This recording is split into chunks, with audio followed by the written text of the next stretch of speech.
les élections du 26 mars.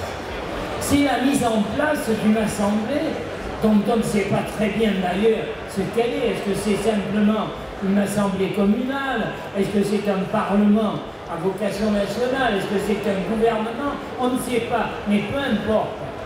Cette assemblée qui pendant 72 jours va débattre, décider, combattre, c'est une assemblée qui a une caractéristique qui jusqu'alors ne s'était pas vue et qui hélas ne se vivra pas après, c'est que c'est une assemblée qui est à l'image de la société elle-même, c'est-à-dire une assemblée qui est à l'image de ceux qui l'ont désignée.